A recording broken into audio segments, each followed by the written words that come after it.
Hello, Hey. everybody. Hello, hello. Hi. We are here to do a little Q&A, a little fun chat about our latest episode because we have the amazing Vivian Nixon Williams and we have Eric Schwartz. And I am so excited. And Ed is joining us as well, Ed Bosco. And I love it. you're here Just too. like the watch party. It's like, well, he's over in the corner. And It's fine. I get it. I know. And Adam, the writer of the episode. Oh, Hi guys. Let's see. So we'll just I think we're kind of just off the cuff today, and we'd love to answer questions that we see in the chat. Oh my gosh, the chat was going crazy for a second. Did you see that? It's a strobe light. Right as I was about to say, we'll answer your questions if we can read any. Jeez. But otherwise, I think we're just gonna chat about some of the latest episodes because we haven't done this in a hot bit. So if you have questions, please type them in the chat. We're gonna go for a little bit, but as we see them, I'll kind of tell you what, I'll write down the most interesting ones I see that we can address those. And while you're doing that, I'll give thank some goodness we have a shout-outs writer. real quick, if you don't mind. Yeah. I wanted to say what up to Adam. Thank you so much. This is one of my favorites with the thing. And this is for Emiliano. Another one with the thing. And this one is for Bryce. Love you, Bryce. Thank you. Appreciate y'all. All right. Awesome. Yes, thank you guys so much for donating, or I'm so used to saying donating for getting these lovely prints. The prints are so nice, by the way. Like I keep seeing some of the new artwork, and like I want so many of them too. I'm like, how many can I get before it becomes tacky? I feel like you could just ask us. We'd be like, well, thank you for hiring us. So here's just a print that we can give you. Yeah, Adam, that's okay. was the first one that Vivian said was Adam. Is that you, Adam, or is that another Adam? I don't believe so. No, Adam. I should have specified. That's not in-house. Adam's like, don't use my name. It's supposed to be a secret. Awesome. Sorry, I'm trying to look at the chat. There's so many. Yeah, every time I turn to type one down, I'm here I saw a cool question that you could probably answer, Viv. Somebody asked about how long it takes an episode to be made. Oh, that's I'm sure you and Adam could probably talk about that. Oh, I mean, well, it depends on the episode. Yeah. But right now, I think our fastest turnaround for an episode of an animated show of this size, or like a 22, was about 4 months. 3. How did that one go? That I can't say. Say it again. I'm still trying to write stuff down. Oh, how long did that one production of that one episode that we made very fast go? That was 3 months. The one that we made really fast, that was 4 months. 4 months. That's what I figured. It was okay. 4 months, but that was after production started. Pre-production had already been done. So yeah, we had something that we worked on that pre-production was already set. Which pre-production, for those of you guys who don't know, is like all of the early stuff. It's the boards, it's the character designs, it's the color palettes, all the things like that. Like all the kind of like what goes into an episode. And when all that's done, which that can take forever. You know, we kind of have pre-production kind of going, like it's kind of a constant throughout the whole year, basically, of production of a season, or of, you know, for us, kind of, we have kind of more season going longer than that, but yeah, so if pre-production is all set already, then like the actual like animation, the cleanup, the comp, all the other like kind of factors, the fastest we've done is 4 months. So if you guys, you know, are seeing how long the waits and stuff are, it's because we're working on multiple episodes at a time for Helluva. It's a little bit different. So we kind of have like the whole machine is rolling, and every stage kind of gets shifted. Like animation starts in an episode. When that episode ends, animation starts in the next episode, but cleanup starts on the episode, and so forth. So there's different stages that kind of are constantly rolling, and that's how most animated shows are made. The difference between us and a studio production, which now that I've been part of a studio production, I know. Is that it takes a long time, but with a studio production, usually you sit on the episodes, and we kind of release them as we get them done. But the studio productions also have like a very, very tight schedule that you cannot change or be flexible about. Whereas with our studio, we try to be very flexible because there's so many factors that get involved. There's so many things that happen, and we have to kind of plan for that, and we have a very different kind of setup. So, but yes, that's how long an episode takes. It takes a very long time to make animation. Yeah, it's brutal sometimes, and and especially from the writing phase. It's been years since we locked the scripts. It's so interesting to like have something done and be like, oh, I'm excited to see it. Oh, I guess I'm gonna be waiting a million years for this to come out. It's a tough thing being part of pre-production on something that's so long in its production, but so rewarding when it finally comes out. Yeah, when did we, this is a question for Vivian, when did we record this season? I feel like it was a year ago. It was like a year ago. It was a year ago. So when I finally got to see this episode, flabbergasted. I was like, oh my God, this is amazing. What is happening? Like, I felt like I had never read it before because I don't remember. Yeah. I feel like that's what's kind of cool about animation for the actors, because you guys, like, you record it and then it takes so long to make it that it is kind of like fresh when you see it. Whereas we're in it so hard. You didn't even give me the whole script, I don't think. Really? Probably not. I don't think so. Did you record it in like batches? I think you gave me the parts that I was in. Maybe. It's funny. I don't know how casting works. So sometimes our casting team might do that because it might be easier for the like it's less pages or what. But yeah, right. That's so crazy. So you're seeing it all for seeing it. I'm like, oh, I'm getting in the rest of the story, and yeah, it was really cool. That's awesome. Yeah, this one was a really intense episode all around. Like from an artist point of view, it was really challenging because we had a couple 3D shots in there. There was a couple there's obviously like a lot of like different colors than we were used to working with, and then like all the dildos on the wall were like such a like, it's so funny because it was such a goofy visual, but like on a technical level, it was so complicated to get. They're all unique, right? They're like fingerprints, right? They're two shaped the same.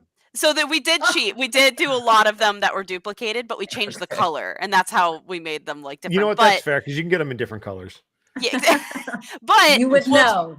What's cool though is that there still were like 5 different designs, so there's still like different ones, which is kind of crazy. Thank you, Jalen. Appreciate you. Now, did you guys draw those from memory or from a model? Oh boy, that's a good question for the hard-hitting questions. That's a good question for the designer. I majored in journalism. What can I say? Oh, you too? I feel you. Yeah. We gotta pull the design team in. Like, was this from life or was this from research? Did you really major in journalism? That's so funny. Like, I wouldn't have expected. Small world.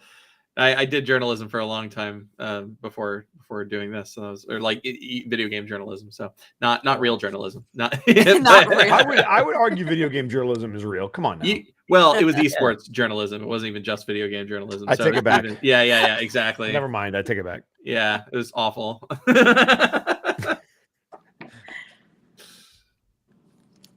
I have a question for Vivian. Your performance, like, it really impressed me. Thank you. Because you're screaming. I mean, not only your emotion. I'm like, how does she do that? I was really scared. I felt bad as Chaz. Like, I'm like, Chaz, you did a bad thing, dude. He's really mad. That's real. Like, you really hurt me. And I played Chaz. Mhm. And I was like, Chaz, you deserve to die. Aw, For what I you did. I don't empathize. even know what you did, but you did it. Thank you, How do Shelton you Beckton. How do I do what? Right. like, I mean, I know this is such a general question, but it's like, how do you do, like, did you get hurt doing that?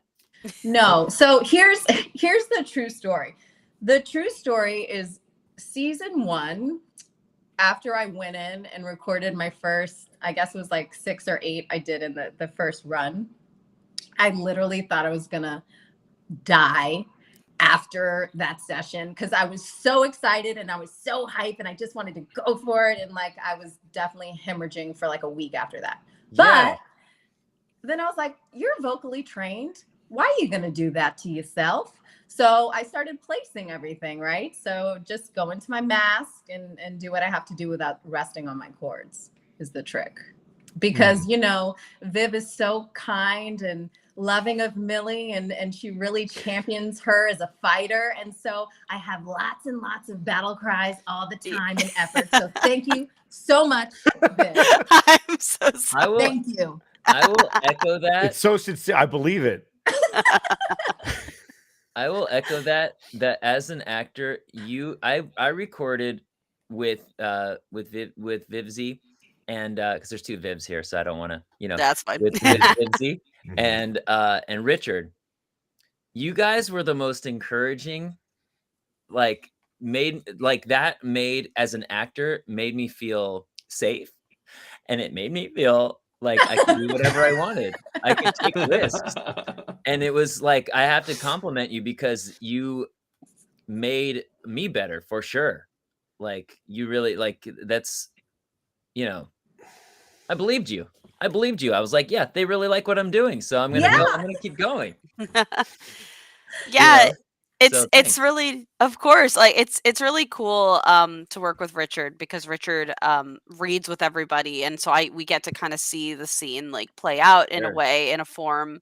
And I love seeing what you guys bring to something. Like some of the funniest jokes and moments are bits that were kind of created by you guys in the booth, or kind of came from like playing out the scene with Richard and things like that. And I don't know. I love that because I feel like that's just so much more authentic and so much more fun to involve sometimes than what we have written.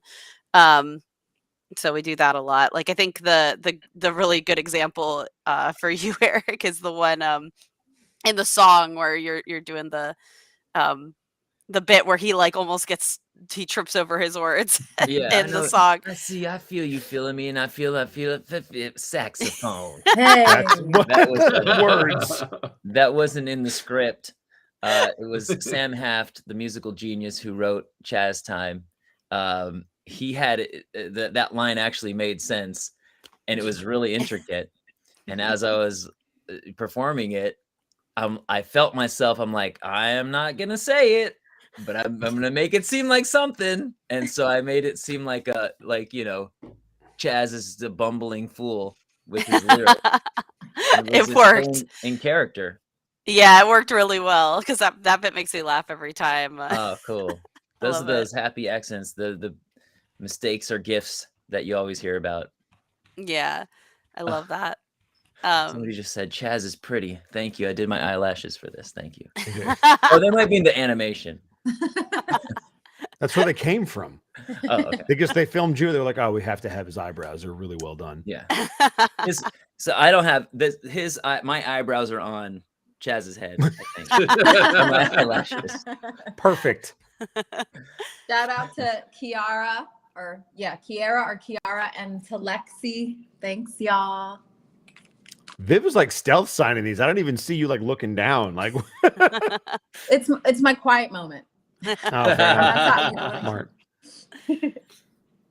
So I have a couple questions written down from the chat. So first of all, this is a fun one. Just outside of the characters that you play, who is everybody's favorite character and why? Why you do that to us? I know. Yeah, that's like Gotta think who's about- your favorite kid? What the hell, dude? Yeah, I know. I'll start. I'm super biased. I like Moxie a lot. Mhm. He's one of those characters that just, relatable. I was a theater kid growing up. My mom was a theater teacher, and yeah, it's just he's absolutely one of those characters that I see a lot of myself in. Although I don't necessarily behave much like him. So yeah, for me, I like him. I like writing him a lot. He's super fun to dig into and to make fun of at times and to jab at. Yeah. Mine's Blitz. I love Blitz. He's so raucous and obnoxious and hilarious. And he also has really sincere, beautiful moments. And he has such a spectrum. And I love him. I love watching him every moment of every show. I'm the new guy, so I feel like it's my job to not pick sides yet. Kind of learn the landscape. Diplomatic answer. Well played. And maybe in another live stream, I'll give you that answer when it's more advantageous to my knowledge. For sure. I don't know yet. I honestly don't know, and I really don't. I'm actually just so blown away and impressed by everybody that everyone is like at the top for me. That's fun.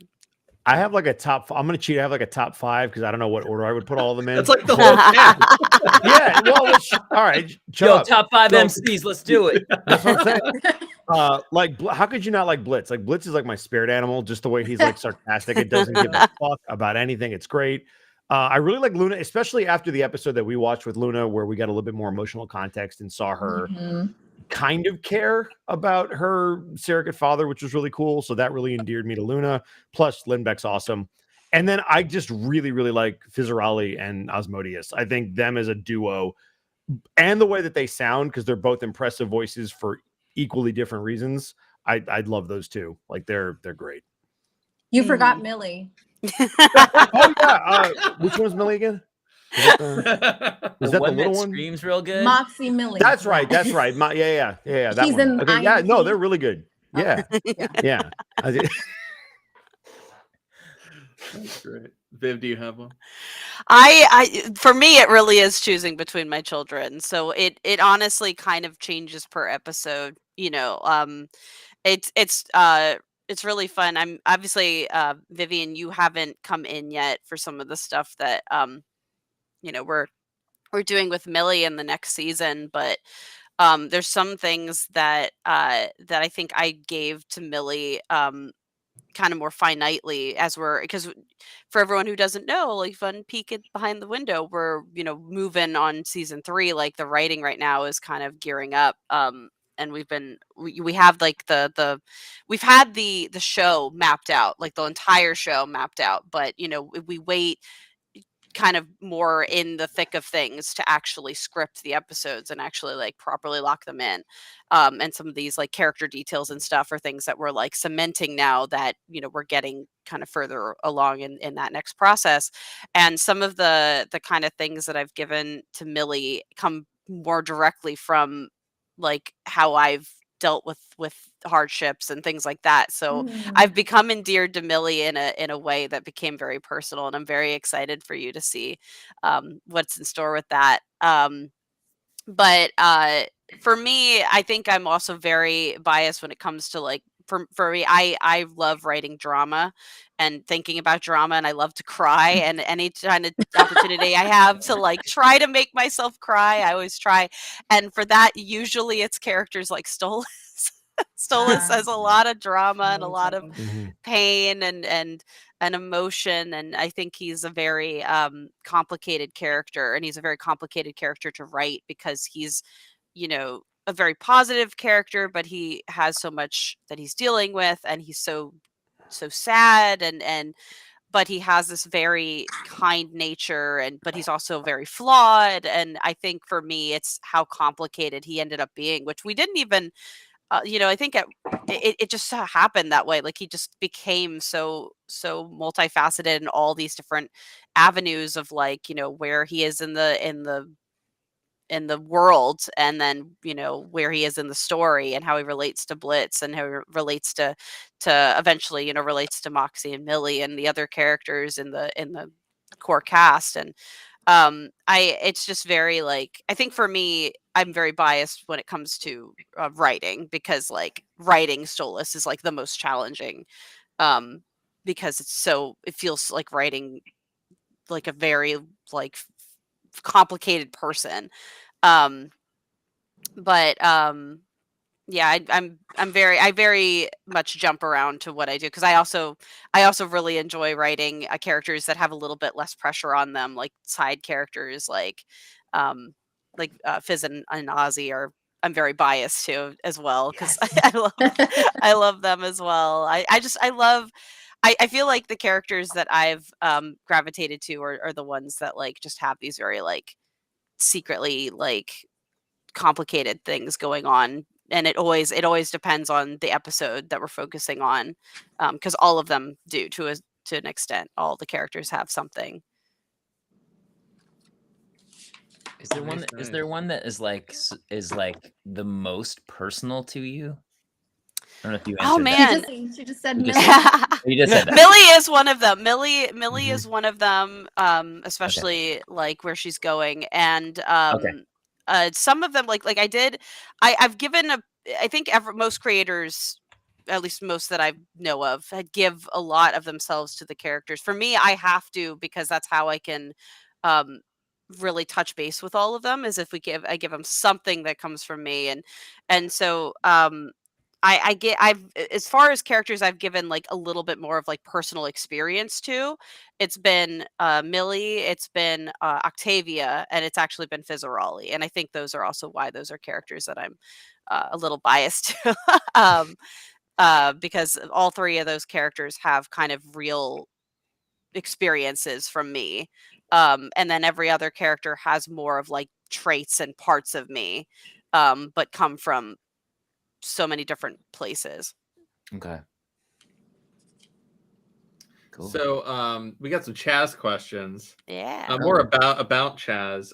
So first one that I've seen a couple times now. Why is Chaz called Chaz? Is it because he's a Chad? And to quickly answer that, I will say the name Chaz literally just came from us going like, all right, we got to name this guy. What is the most absolute fuckboy name we could think of? I mean, that's a good one. Yeah. And it was Chaz. Viv, is there any particular reason why Chaz was sold on you?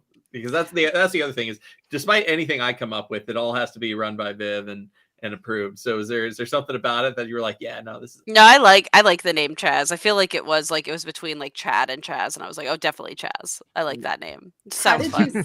How did you say it, Adam? I could see you doing something over there when you said Chaz. What did you say? Chaz. Yeah. He's like fucking Chaz, bro. You know. Well, because Chad is So is so common, but Chaz, Yeah. Yeah. it's really It has short a for More little unique. extra, like, How did you Chaz avoid the needs a surfer couple boy of bro fucking voice? tall boys, bro. You know. Eric should have went full Valley Girl. I would have been happy. I mean, I could have done Chaz like this, bro. I was like, oh, dude. Maybe that's Chaz's cousin. Raz, yeah. Raz? Raz, His bro. identical cousin No. Raz. I live Taz. in Calabasas with Chaz. And this one's more for Viv. Was there a specific kind of shark that you based Chaz off of when you designed him? He's not directly. He's got the thresher shark tail though, which is like the really long tail. Mm. Or I guess it could have been. Yeah, no, we made it pretty long. I can't remember if we shortened it for animation or not, but I think it ends up being pretty long. We just don't see it a whole lot. But yeah, I think that's the closest, because they have these thresher sharks have like these really crazy long tails, like that they kind of go off, like the top part just kind of goes off really far. So I think that's what we based him on a little Mhm. bit. Because he got a big tail. Want to give some shout outs real quick. Got Stephanie. What's up, Steph? Thank you. This is to Gabrielle. Ooh. And we have Ray, a throwback Millie. I need to get some new prints. I need to like take a vote about what the next print should be. I needed like I another. think it should be badass- Millie. I think Millie would be a good print for you. Yeah. I think it. It's, If I had to all of our Thank favorite you characters. by so the way. much for that, Ed. And this one is to Meridine. All right. Awesome. So the next one, I think for everyone. Now, this one I think is pretty easy to answer just outright, which is, have you ever laughed at the show before? I think it's an easy yes. But to expand I on would that, hope so. yeah, what is everybody's like the moment that made them laugh the hardest in the show, or the moment they enjoyed most? That's I hard. guess I'll while you're thinking about it, I talked about this yesterday a little bit, but it was R2's board with Krim sitting deviously surrounded by all the dildos. That moment I was not expecting, because it was added in in the board phase, and that wasn't in the script. And Viv, it sounded like you had played a part in it, but I didn't see Oh it. no, I directed Yeah, that moment. I didn't see any of that until it was all the animatic was like that section was locked. And Yeah. so I got it as like a whole complete thing. And I was just so into it, because it's the first time I was seeing this thing that I wrote like in this kind of dark, brooding section. I was like, oh, that's intense. Oh, this is great. Oh my God, that hits so good. And then, the dildo moment comes in, and I almost fell out of my chair laughing. I was like, that is too fucking much. It's pure gold. I love it.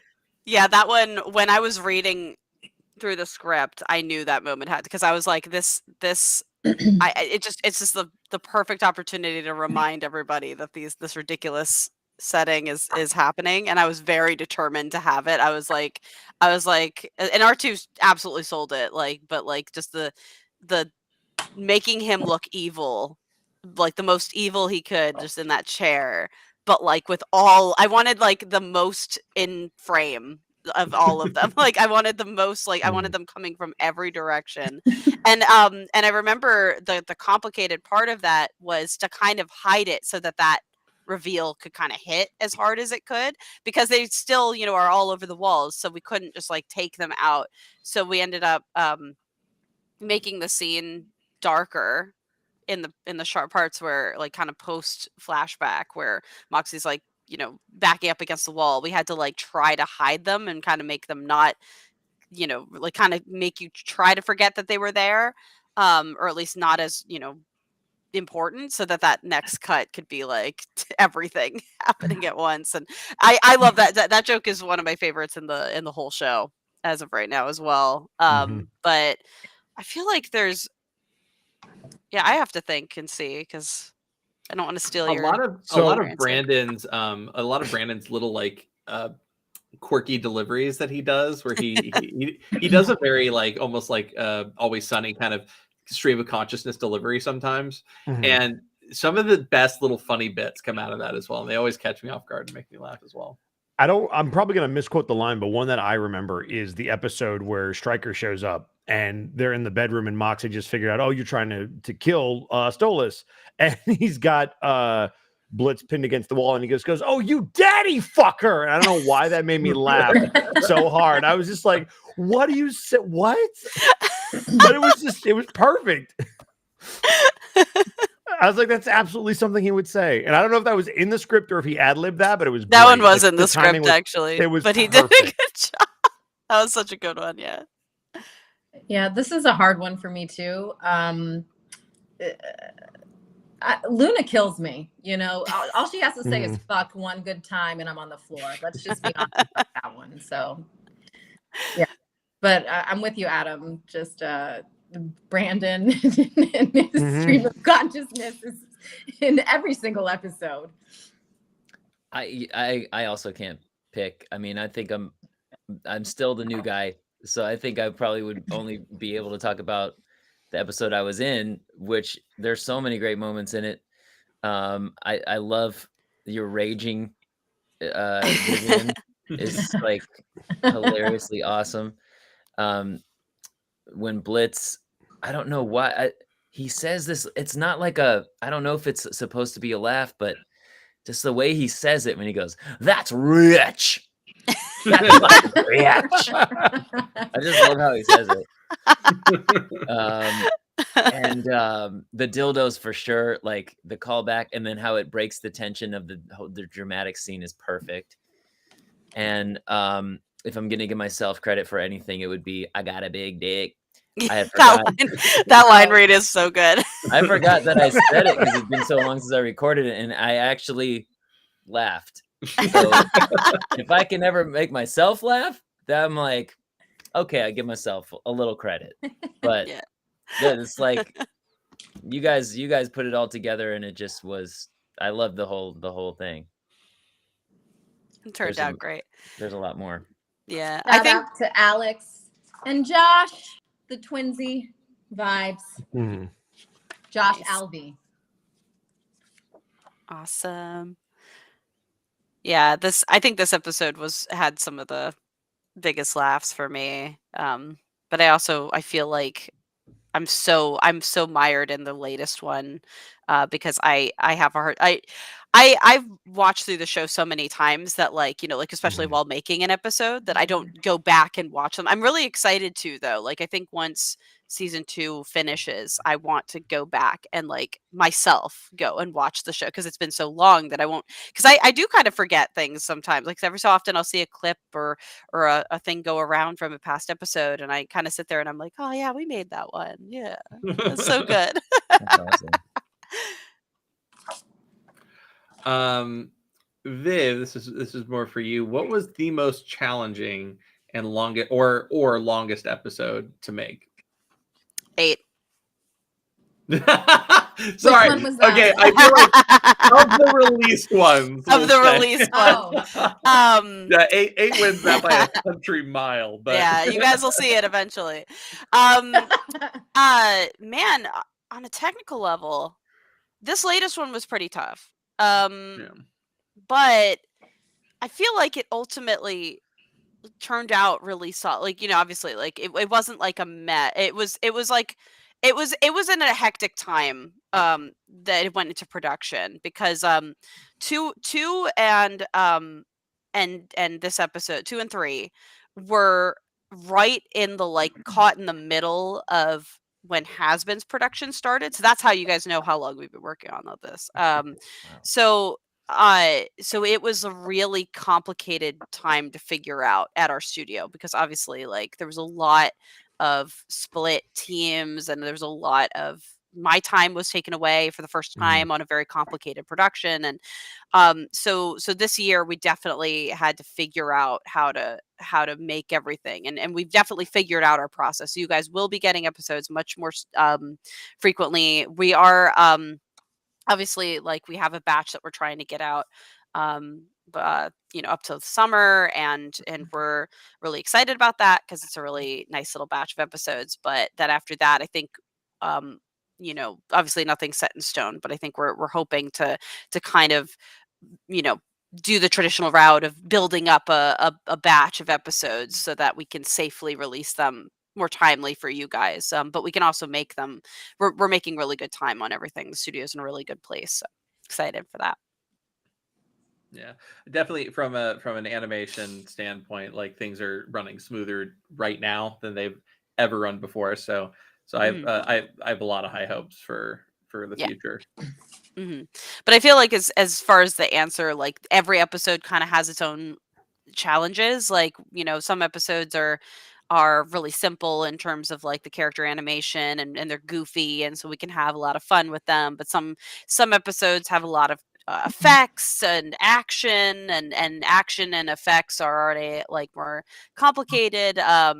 Some episodes have big song numbers which kind of like are similar to action where they require kind of an added touch and specific timing and some scenes are very like dramatic and need like more subtle acting and it really just depends.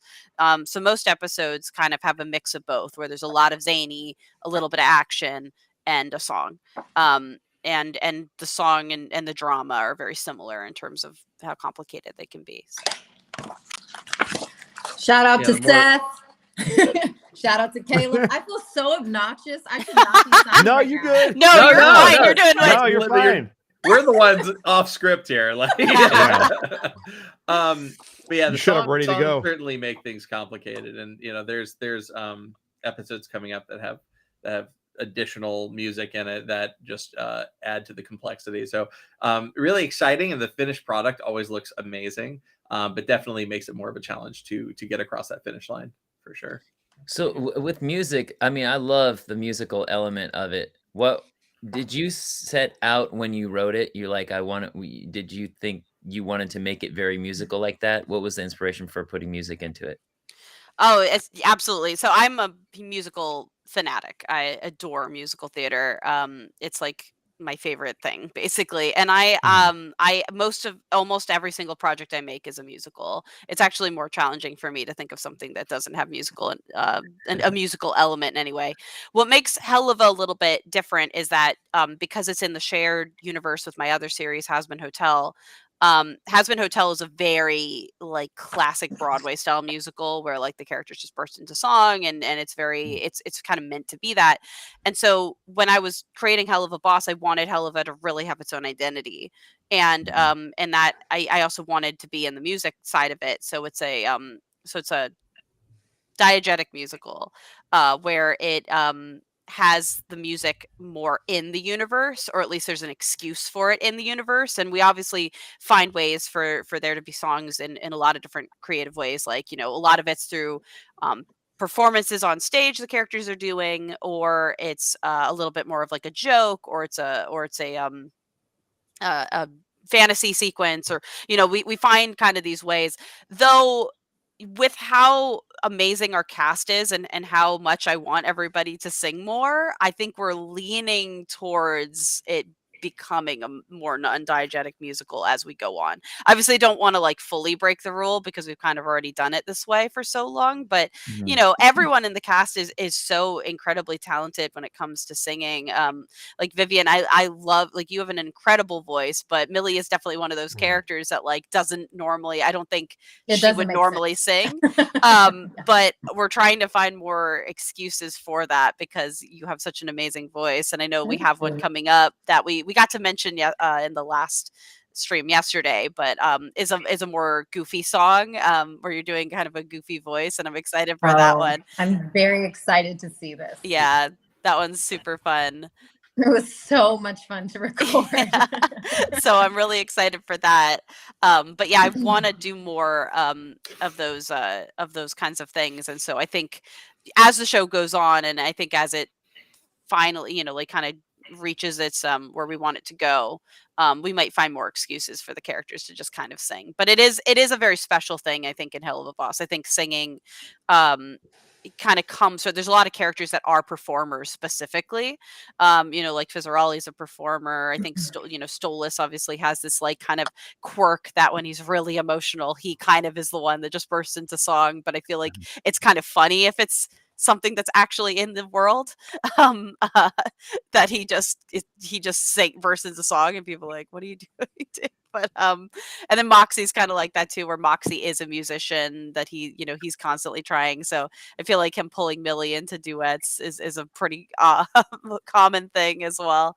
So yeah. I was gonna say, since we're on the topic of music, and I'm biased, and my musical tastes are very specific when it comes to musicals, which characters for you do you think would fit best for like a Hamilton style like rap singing combo song?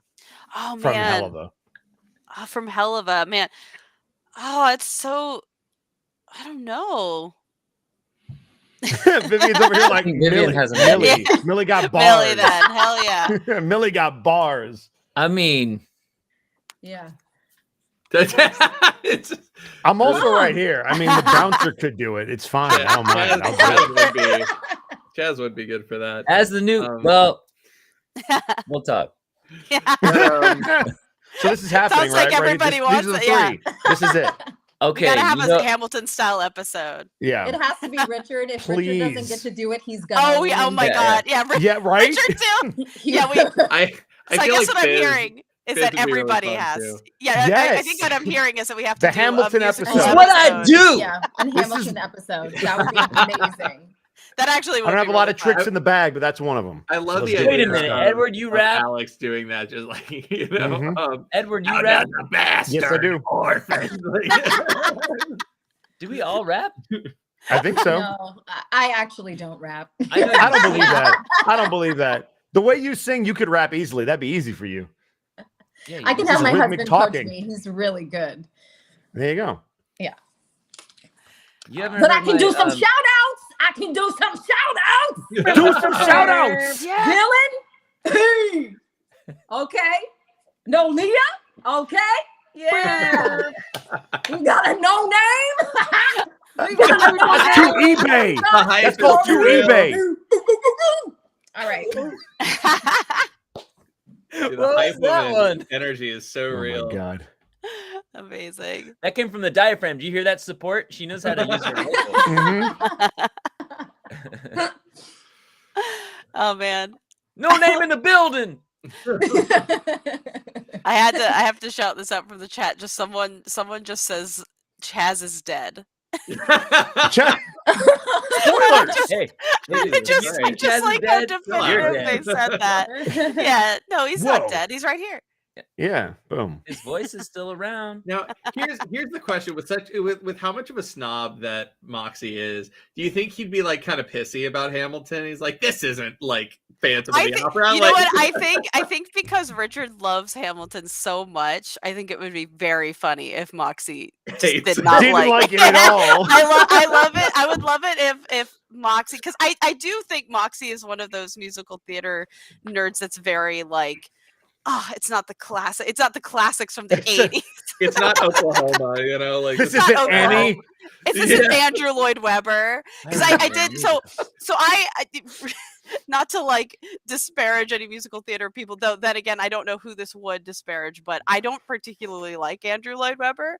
So I thought it would be Uh-oh. funny if Moxie loved Andrew Lloyd Webber. Because I don't. Well, like wholeheartedly favorite. Like it's his playwright. favorite.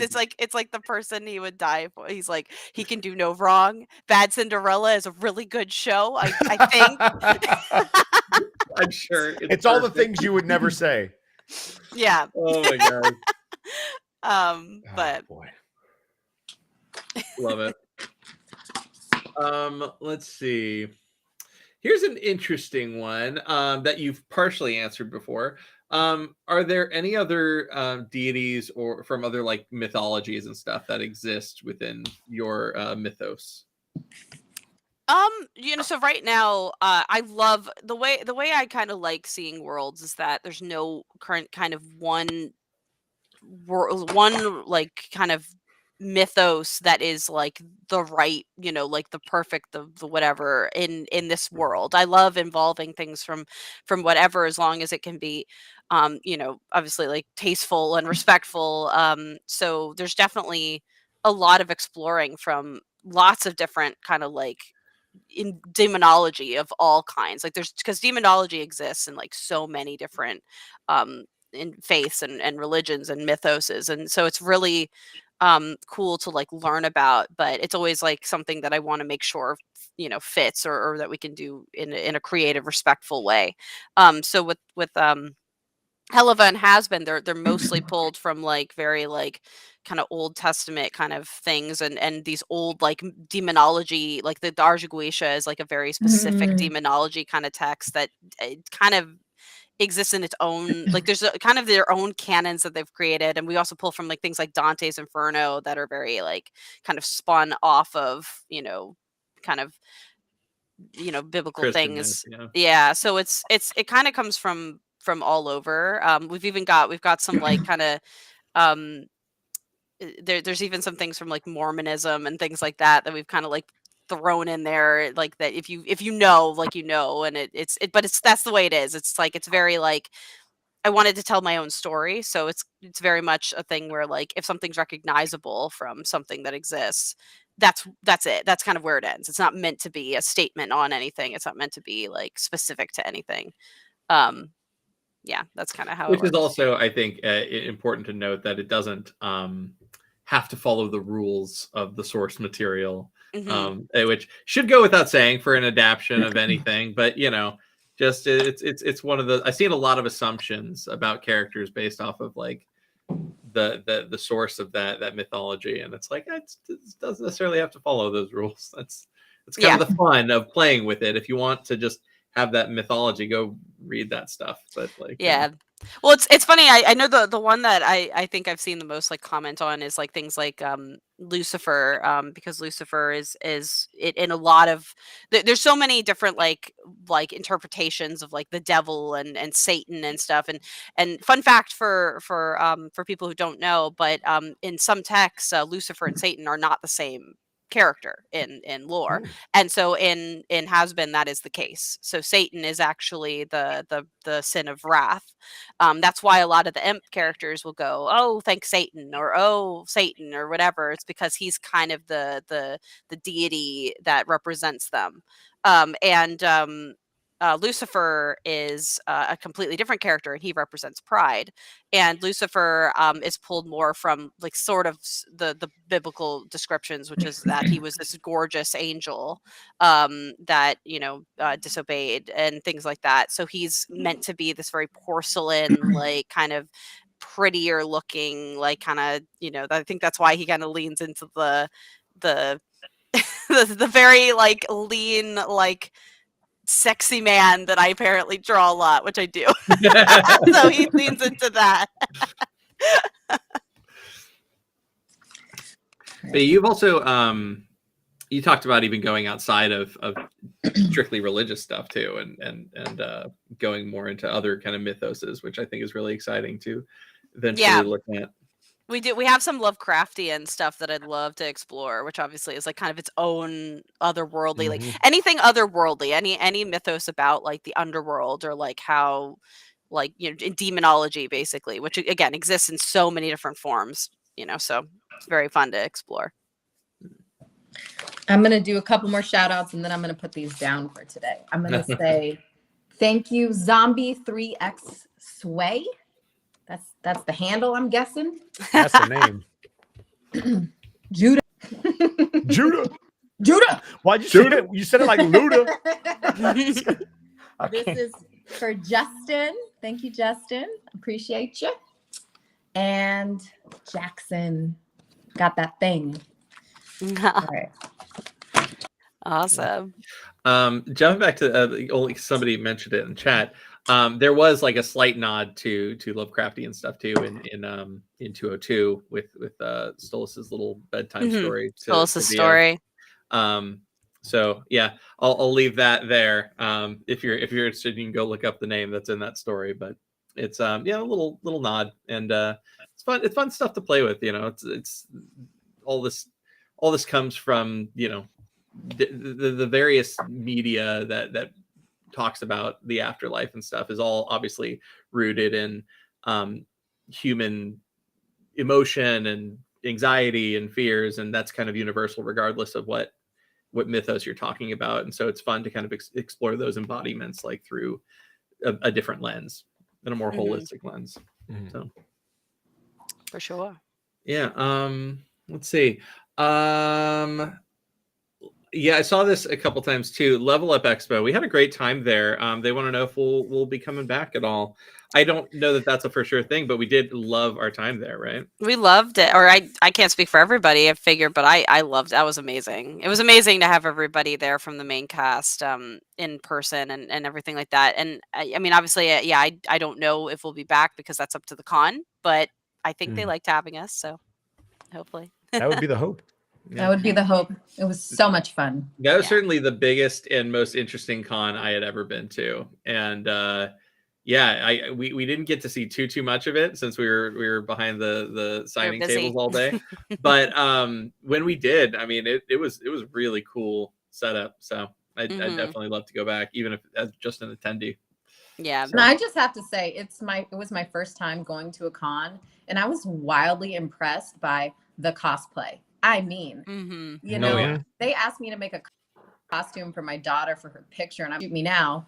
And these folks have been building this shit for like months. I mean, if I painted my body red, I definitely would not take a shower for a month. There's no way I would put all that time and energy into showing up for that one day. And they'd come back the next day with something new. I mean, it was really, really to experience that fandom and the con world. I've never seen anything like it, and it was so exciting. Yeah, The cosplays are next level for that. Like I always joke Mhm. with anyone that like my characters are very hard to translate into any kind of reality. Like they were not made for that. They're made to be cartoon characters and they're very specific. But the way that people will translate them is incredible. And they do it for every character. So Eric, you're gonna start seeing some really cool Chaz cosplays. I'm positive of Cool. it. It's gonna I be can't wait. crazy. Good luck getting Um that green makeup off yeah. when you got to go to your job. I know. So That's sorry, go ahead. no, you were talking about Adam. You were talking about the outfits like a bone belt and all that stuff. What were your ideas you had for? I was like, oh, just the Chaz jacket would be cool. I would love to own a Chaz jacket and like the bone belt buckle. Mhm. Yeah, stuff like that. The Via beanie. These are all just really good. The thing is, all the outfits are so great. I just want to like own. I want to own Blitz's jacket. I want to own his gloves. I want to own everything. Like it's just some cool outfits. I feel like design a stuff too well. Like I don't know. I feel like a one that would be really fun because like it already exists. Like a lot of people own those like tux shirts, but I think his looks a little different, and I think it would be funny to Oh yeah, make t-shirt. his yeah like a t-shirt that's Mhm. the Chaz like tux shirt Ah, that he that's wears. so cool. Yeah. So follow up, I guess, to the con question is outside of cons and stuff.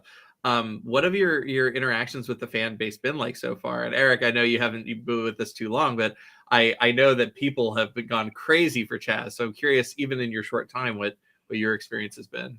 I've never seen anything like this. I'm a stand-up comedian, and I've been trying to get fans this excited for years.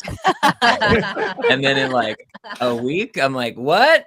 I just have to create an animation empire? That's it? There you go. But- That's a secret. Yeah, that's the secret. Create an animation empire.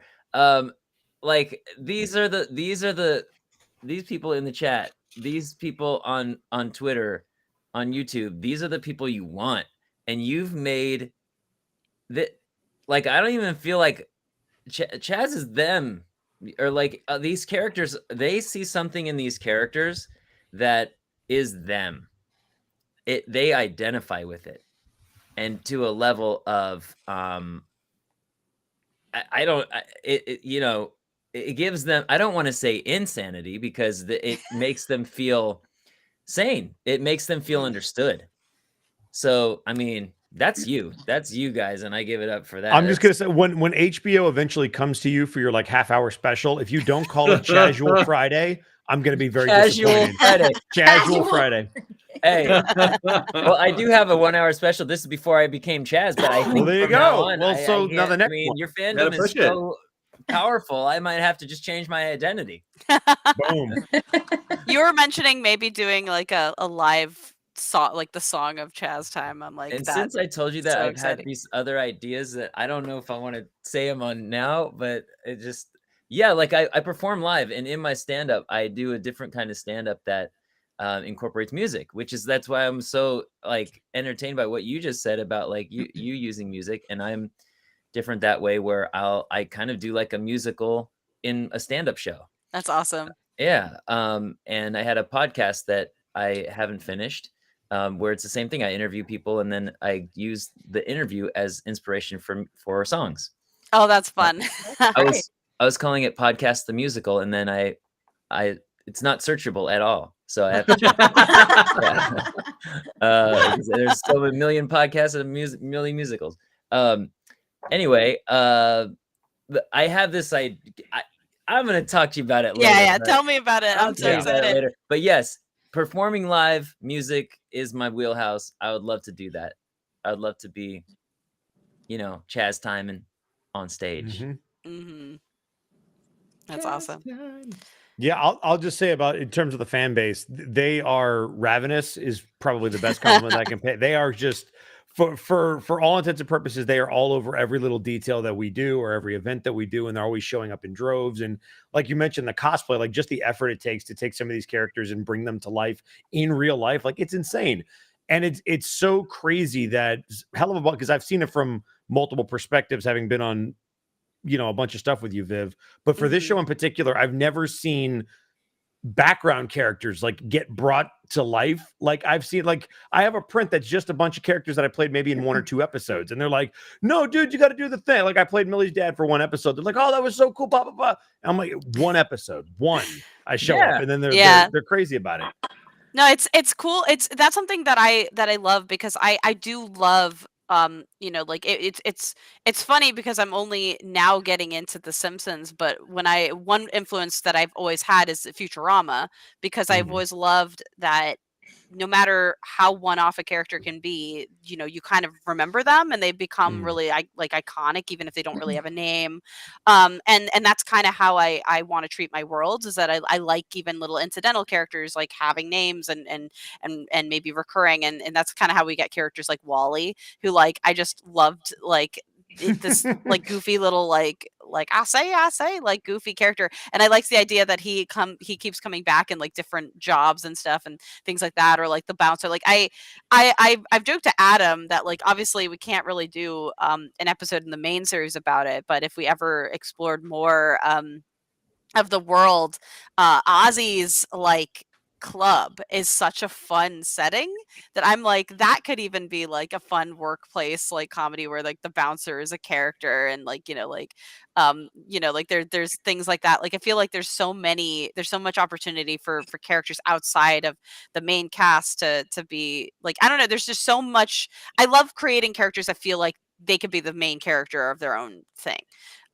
So that's funny enough. That's how Helluva came to be, because I was developing characters for Has Been Hotel, the series, and I came up with these imps. I was like, what are imps like in this world? Like the kind of little pitchfork wielding characters that are known to be in hell. I was like, what would they be like in this world? And that turned into Helluva Boss, and so, you know, I feel like that can kind of be done all across, and it's always what I have to stop myself though, because I'm like, there's only so many that we can do, and there's so much.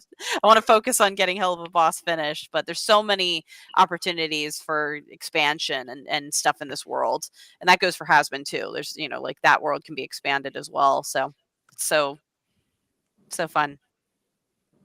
Yeah, and it makes the opportunities for like writing within the world kind of endless, because it's just one of those things where, like, you know, you don't have to constantly go back and like flesh out a place you've already been. It feels like a very living world where we know what's going on in the places that we visited before, and it makes you want to go back and play in these environments. You know, even after you've kind of left for that episode or whatever. So it just creates more opportunities rather than you know, restrictions, I guess, because it's open. It's such a living kind of world.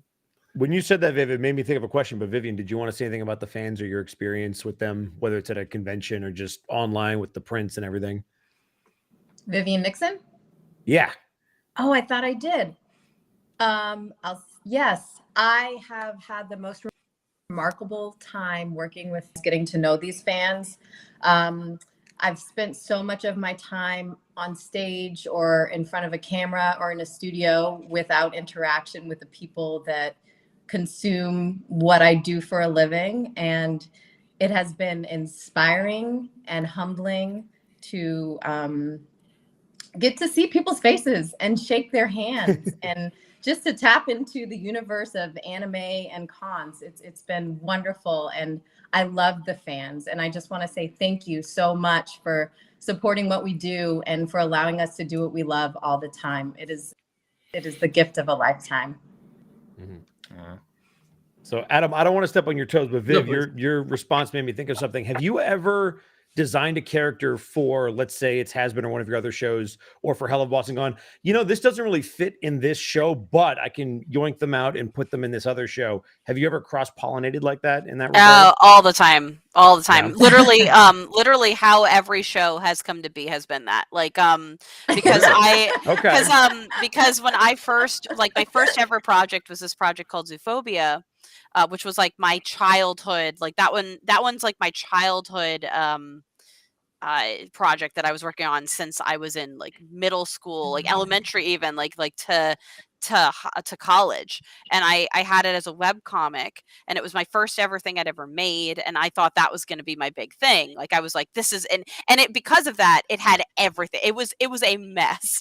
It was like, it had folklore, it had urban legends, it had hell, it had aliens, it had like it was too much. It was too much. And then the whole project was based in like this animal created world that was like almost its own like lost world, kind of in the middle of like a fictional earth that had like this giant forest, that it was just like this little society where there was like sentient animals and shapeshifters, and it was just a mess. It was a lot of things. I like to think it was a soup, like it was a soup with everything in it, because it was everything I was interested in one story and one narrative, and it was like this massive narrative. And a lot has changed. Obviously, I kind of realized this is too much. It's too ambitious. Then Disney made a movie called Zootopia, and I went, all right, well, there's my branding gone. So while I would still love, like, we actually made a Zoophobia short not that long ago. I think it was maybe 2 years ago now. Time, but I have wanted to explore those characters again in animation, and I want that to be a comic someday. But I've been able, thanks to doing that, exactly what you said, is where I steal, because the has-been characters were in that at one point, like Alistair and Angel and Charlie and all that were in that story. They were in like book 5 of this like ridiculous overly whatever story. I decided, no, these characters don't even feel like they relate that much to the Zoophobia cast, and they're kind of the side mission that happens way later in the game. I think I'd rather just explore that, and so I yanked them out, and obviously I've developed them into their own world and their own cast, and then that has definitely worked out. So Has-Been became its own thing, and then through that, Helluva became its own thing through developing Has-Been further, which they're in the same universe, but I think I've learned to do that more and more. So Zoophobia actually being my main hub is actually where I pull the most from. So there's tons of characters that were in that world that I've decided to pull out and make their own project. And thanks to that, that's made Zoophobia smaller. And Zoophobia now is going to be like a more young adult. Like originally it was like Has-Been, where it was like super like got really dark and got really adult and stuff, and that's just because it was my only project. But now I think it's going to be allowed to be like a young adult series that's like an adventure, and it has a much smaller cast and a much smaller story. But that's what I've learned actually to do, is when I come up with fun ideas, don't just put them all into one pot, put them in different pots and different soups. That makes sense. I just learned something. Yeah. that's how I make things. I had the one soup that I had since childhood, and now I'm taking from it. So Adam, I think we're right up against our time limit. Do you have like a go home question, like a really good like capper for us? Oh shoot, I didn't have one locked and loaded. No. I guess if you had like on the list, you're like, that's a good one. Yeah, I was like, I thought we were playing us out to this one, but Yeah. let's see what we got. If not, I got one that I could throw out. Yeah. Why don't you throw yours out? All right. So this is a question for particularly the cast, but Viv, if you want to find a way to answer this, you could. If any of you could swap to another character in Helluva, who would you love to take a crack at if you had the shot?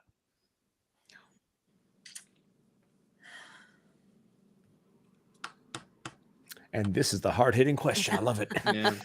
Then you're gonna make the other actor be like, "Oh, he wants my job." Well, no, because And they it might doesn't- want to be Chaz. It doesn't matter if you feel like you'd be good at it. No, just what would you want to do? Just have fun. I'll answer this question as Chaz. Hey, I swap with everybody. Hey! It. That's a good answer. I'll do anybody. I should have gone. I can't follow that. I'd go in for Stolas Oh, heck. Yeah, all day, that'd be really interesting. all day. That'd be awesome. Yeah. I'd want to play the little butler imp who doesn't speak. You might already do that. See, yeah. Listen, Yeah, maybe you do. as long as he doesn't Kind of do. speak, You're right. it's just Right? played by Adam. Done. No, I have to answer. Shoot. Yeah, come on. You know You wanna what? play Chaz? I'm You gonna wanna be play Chaz, ballsy. I would love to try Fizzarali. because he's got such a unique style. I would love to try to put my spin on that. Yeah, and could you And then do that watches voice? everybody hates it. They're like, what? Stop it. Try doing the voice, Ed.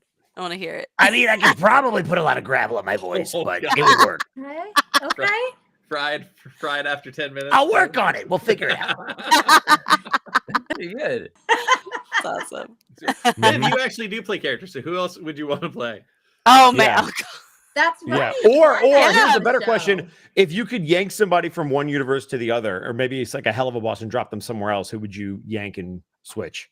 Oh, I mean, I wish I adore crossovers. So someday I would Mhm. love to cross over the shows. Maybe that'll be possible. I have no idea. But I love crossovers. So any of them, honestly. Any characters walking through. I mean, technically we do have like visual cameos like here and there. I think there's one character that technically has touched both shows, but I'll let you guys see who that is. But yeah, as far as like voicing, I'm still very like new to voice acting. I was very lucky enough to take Richard's class before the pandemic. I still want to take. He has like multiple levels of his class, and I'd love to take it again to do the second like part 2 of the class. But that's why I love having him as a voice director, because he makes you feel very comfortable, because I actually have like intense stage fright. I've had it since high school, even though I used to really like being on stage. And so I think that's why I'm also very biased. When I was young, I didn't have any kind of stage fright. And I think it was I've taken like singing and stuff like on and off throughout my life. So I would never say I'm a singer, but I have taken classes and I do love to sing. Um and I'm trying to get better at it. But I did get very intense stage fright that hit, I think, as soon as I wasn't in those spaces anymore. And so now, like, it takes a lot of of alcohol to get me comfortable enough to just sing in front of people, unless it's like my friends at karaoke or something. But I I feel very encouraged by Richard to perform, and I've ended up voicing on the show mostly for budget, but it is because it's fun, and I feel like, but I feel like I don't stack up against any of the other cast. I'm very judgmental of my own performances versus everybody else's. Like when a character of mine starts to talk, and it's usually like an incidental, I'm always like, oh, okay, that's just sounds like me. I don't like it, like but so I wouldn't switch with anybody because I would not want to ruin the show. But I'm hoping to do more, because it is fun. It's fun. I respect the hell out of the entire cast, because you guys not only have fun, but you sound so amazing and make the show so Hell of strong. a lot of respect. Mm-hmm. Well, you know what? I feel like you could give yourself more credit. You're, I you're. agree. I'm just so impressed. Thank you. I'm so impressed with everyone, like I said. And yeah, thanks for making me a part of it. It's really cool. Yeah, and Viv, your Keeney was awesome. So I don't know who else you voiced, but Keeney was amazing. That Deary. Thank you. Love Come Deary. on, what are you talking Thank about? you. Oh, thank No, you.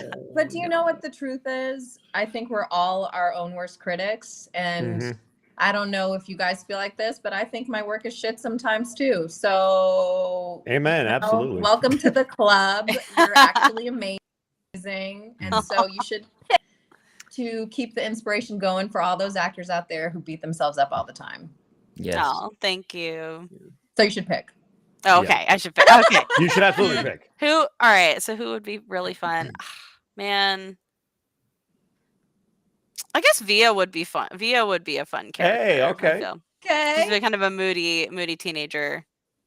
I can do that sometimes. Nice. I used to be that. Well, awesome. Right. I think that's it for us, everybody. Thanks so much for coming and hanging out with us during this Q&A. We have some of us weren't able to sign today, so keep an eye out for future dates and times for live stream signings on our individual social medias and stuff. Would anybody like to say anything, any parting words to the fans before we take off? I mean, just thank you guys for all of your support. I mean, obviously, you know where to find us on our Streamly stores, but thank you for taking time out of your Sunday to come here and see us. Thank you for coming to all of the cons. Thank you for supporting the shows. None of this is possible without you guys. So every time we do these events, this is so that we can connect with you. So it's really important to us that we let you guys know that you are a huge part of this. And eventually more episodes will come and we'll talk about more stuff. But thank you for being here for what we've done and what will come. Yes. Thank you guys so much. And then does anybody else have streaming dates that you guys want to I have April out? 8th. So in Mhm. what's that, 2 weeks? I'm doing my signing, my first signing. Awesome. And Nice. yeah, I'm just excited to be here, meeting great people. You guys are Mhm. awesome. And I'll have April 2nd. So if you want to come get a print before WrestleMania, we're going to do that and then go watch some wrestling. Awesome. And I'll talk to Richard to find out when we can do some stuff together. Mhm. Richard and maybe Morgana. Oh, So, amazing.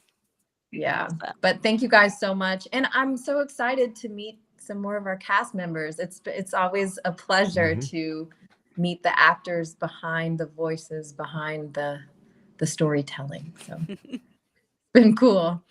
Amazing. Likewise. All right. All right. Thanks. Thanks Well, again, with that, I everybody. think Thank you that's guys it. so much. Thanks, Bye, guys. guys. Take care.